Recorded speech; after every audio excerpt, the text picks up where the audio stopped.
นางลัชชุมาลาทาสีผู้ได้รับพระมหากรุณาขณะจะฆ่าตัวตายพระไตรปิฎกอรรถกถาคุถกนิกายวิมานวัตถุมัญชิตกถาวรรคที่สี่นางทาสีคนหนึ่งเป็นทาสรับใช้ในตระกูลพราหมณ์ตระกูลหนึ่งในหมู่บ้านขยาต่อมาบุตรชายของบ้านนั้นแต่งสะใภ้เข้าเรือนหญิงสะใภ้นั้นเคยเป็นคู่เวรกับนางลัชชุมาลามาตั้งแต่ครั้งอดีตชาติหญิงสะใภ้นี้เข้ามาแล้วได้รังแกเบียดเบียนนางทาสีนี้ด้วยการจิกผมใช้มือและเท้าเตะต่อยตบทำร้ายอยู่เสมอโดยไม่มีเหตุผลนอกจากความไม่ชอบหน้าวันหนึ่งนางทาสีไปศาลาอาบน้ำแล้วโกนผมมีศีรษะเกลี้ยงเพื่อมิให้นายหญิงจับจิกผมได้อีกกลับเข้าบ้านแล้วหญิงสะใภ้เห็นแล้วกล่าวว่านางทาสีชั่วเจ้าโกนหัวเกลี้ยงคิดว่าจะพ้นหรือแล้วนำเชือกมาพันรอบศีรษะจับให้นางก้มลงแล้วเฆี่ยนตีและสั่งไม่ให้เอาเชือกนั้นออกนางทาสีจึงได้ชื่อว่าลัชชุมาลาผู้มีเชือกเป็นมาลัยนางถูกรังแกอย่างนั้นมาตั้งแต่เด็กจนถึงวัยสาวเล่ากันว่าในสมัยพระพุทธเจ้ากัสสปะนางลัชชุมาลานี้เคยเป็นนายหญิงของหญิงสะใภ้นี้ซึ่งครั้งนั้นหญิงสะใภ้เป็นนางทาสีนางได้ทุบตีเตะต่อยนางทาสีนั้นด้วยก้อนดินและกำปั้นเนืองๆจนนางทาสีเบื่อหน่ายหวาดกลัวจึงได้กระทำบุญทั้งหลายตามกำลังแล้วตั้งความปรารถนาว่าในอนาคตการขอเราพึงได้เป็นนายมีความเป็นใหญ่เหนือหญิงนี้ทั้งสองคนเวียนว่ายตายเกิดไปมาอยู่จนสมัยพระพุทธเจ้าโคตมะของพวกเรานางทาสีนี้เกิดเป็นลูกสาวพราหมณ์ในหมู่บ้านขยาส่วนนายหญิงนั้นเกิดเป็นลูกนางทาสีในเรือนสกุลหนึ่งในหมู่บ้านนั้นเช่นกันต่อมา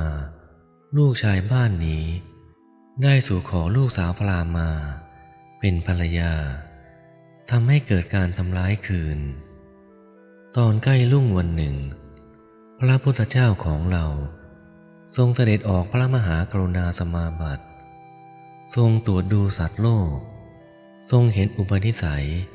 ที่จะบรรลุโสดาปัตติผลของนางลัชชุมาลาและอุปนิสัยที่จะถึงสรณะ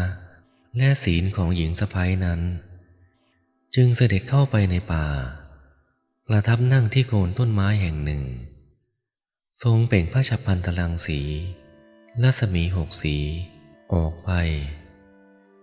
นางลัชชุมาลาถูกเขาเบียดเบียนอยู่เช่นนั้นทุกวันก็คิดว่า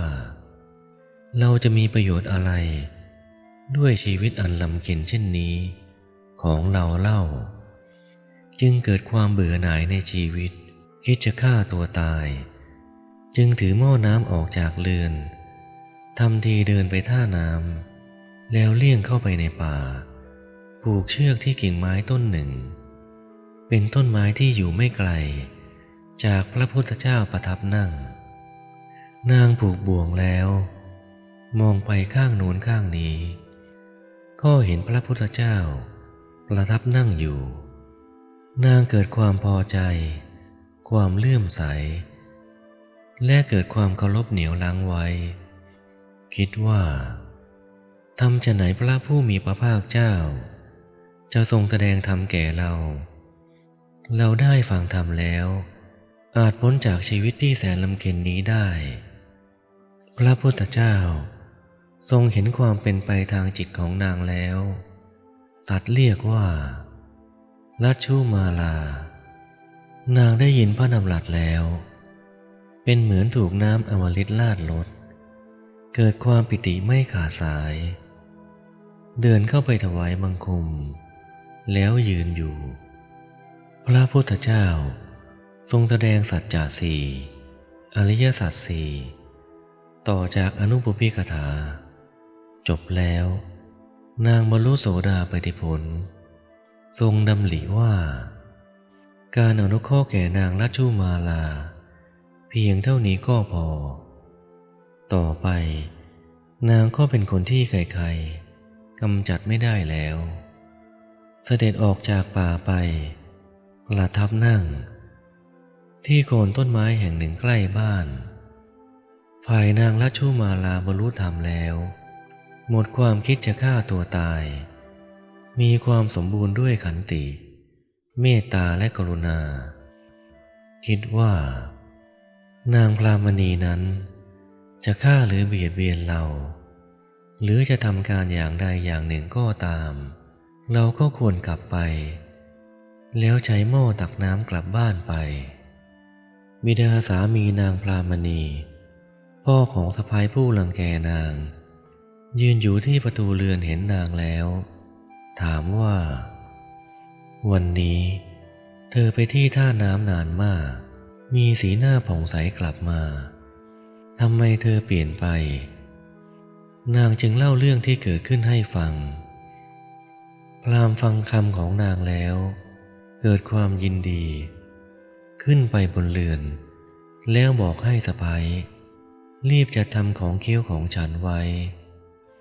พราหมณ์รีบไปเข้าเฝ้าพระพุทธเจ้าถวายบังคมสนทนาปราศัยแล้วกราบทูลนิมนต์พระพุทธเจ้า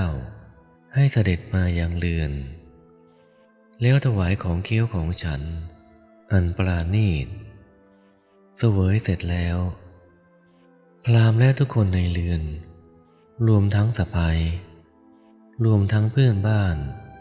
ที่รู้เรื่องนางลัชชุมาลาก็ได้มาเข้าเฝ้าด้วยพระพุทธเจ้า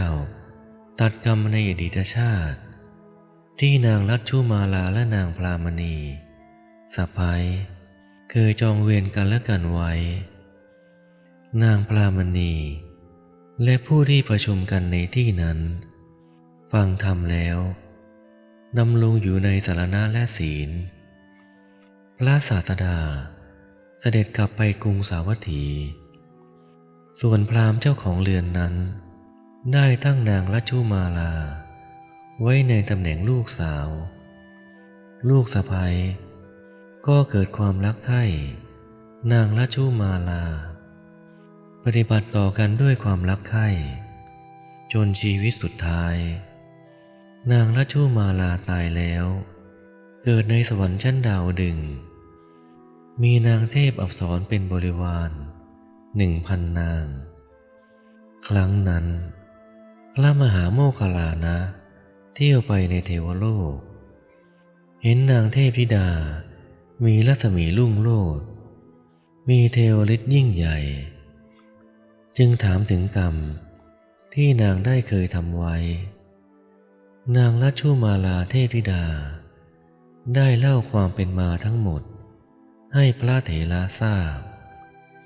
และเชิญชวนให้มนุษย์ทั้งหลายทำบุญเพื่อจะได้มีความสุขอย่างตนเองว่าที่นี่มิใช่ที่ของผู้มิได้ทำบุญไว้แต่เป็นที่ของผู้ทำบุญไว้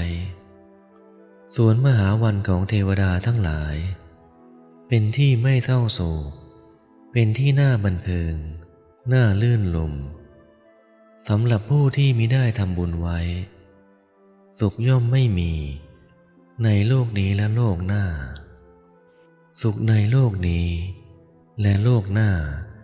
จะมีแก่คนที่ทำบุญไว้ผู้มีความประสงค์จะอยู่ร่วมกับเทพเหล่านั้นควรทำกุศลไว้ให้มากเพราะผู้มีบุญอันทำไว้แล้วย่อมพลั่งพร้อมด้วยโภคสมบัติ ความบันเทิงในสวรรค์พระตถาคตทั้งหลายผู้ควรรับทักษิณาทานทรงเป็นบ่อเกิดแห่งบุญญาเขตของมนุษย์ทั้งหลายย่อมอุบัติขึ้นมาเพื่อประโยชน์แก่มนุษย์มากจริงหนอที่ทายกผู้ให้กระทำบุญในท่านแล้วย่อมบันเทิงในสวรรค์ดังนี้